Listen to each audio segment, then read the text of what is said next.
전 세계로 확산이 커지며 상황이 나빠지고 있습니다. 미국의 경우 벌써 1만 명을 넘어서게 되었죠. 그런데 상황이 나빠지고 있는 나라들이 일제히 일본을 손가락질하고 있습니다. 그 이유는 무엇일까요? 중국과 한국에서 폭발적으로 증가할 때 미국과 유럽 등의 나라는 남의 일인 양 상황을 심각하게 받아들이지 않았었습니다. 한국에서 31번째 확진자 이후로 폭발적으로 퍼진 것을 봤음에도 그들은 방심을 이어갔습니다. 이때 일본의 통계를 함께 확인해 보았기 때문에 중국과 한국만 차단을 하면 알아서 끝날 문제이구나 생각할 수 있었다고 합니다.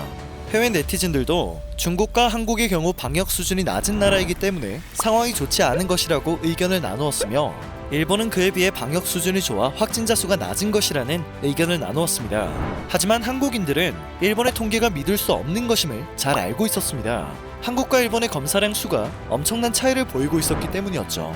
검사량을 늘리지 않으면 확진자 수도 늘어날 수 없다는 것을 한국인들은 너무나 잘 알고 있었습니다. 하지만 이에 대해 잘 인식하지 못하고 있던 여러 나라들은 일본의 확진자 수와 한국의 치사율만을 참고하여 이 사태에 대해 과소평가를 내리게 되었습니다. 한국이 수많은 검사를 하기 위해서, 그리고 낮은 치사율을 지키기 위해서 쏟아부은 인력과 물자 등의 노력에 대해서는 들여다보지 못한 것입니다. 과소평가를 내렸던 여러 나라들은 유럽의 사태가 급격하게 나빠지며 팬데믹이 일어나고 나서야 본질을 보기 시작했습니다.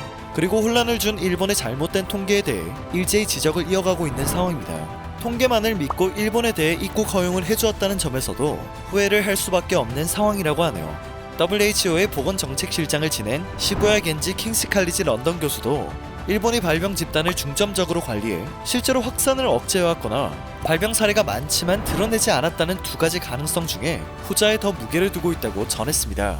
해외의 수많은 전문가들은 미국 다음으로 일본의 폭발적인 확산 양상이 나타날 것이라고 내다보고 있습니다. 3월 16일 일본에서 43명을 검사했는데 33명의 확진자 수가 발생한 것만 하더라도 문제가 벌써 수면 위로 떠오르고 있는 듯합니다. 반대로 한국의 통계에 대해서는 전 세계에서 신뢰를 가지고 있으며 대처 방식에 대해서도 공유를 요청하고 있습니다. 통계적으로 숫자는 한국이 압도적으로 많지만 일본을 상대로 입국 금지를 한 나라가 한국보다 더 많은 상황입니다. 한국은 151곳의 국가에 제한이 되어 있지만 일본은 현재 200개국으로 늘어난 상황입니다. 도쿄올림픽 연기 및 취소 가능성이 높아지고 한국을 내리깔기 바빴던 일본의 방송에서도 한국의 대처를 보도하고 일본의 정보를 비난하기 시작했습니다. 여론이 점점 나빠지자 일본은 뒤늦게 3월 20일 한국의 드라이브 스루 검사를 도입했습니다. 후생노동성이 발표한 지난 17일 12시 기준 일본 확진자 수는 824명입니다. 검사를 받은 16,484명 가운데 약 5%가 확진을 받았다는 점에서 주목할 필요가 있겠습니다. 한국의 경우 동일 시점 기준으로 8,320명의 확진자가 발생했지만 검사를 받은 사람이 28만 6,716명에 달해 약 3%의 확진율을 보이고 있습니다.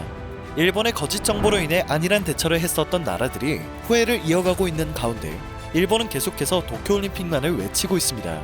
하지만 이미 국제사회에서 일본의 신뢰도는 바닥까지 떨어진 상황인데 말이죠.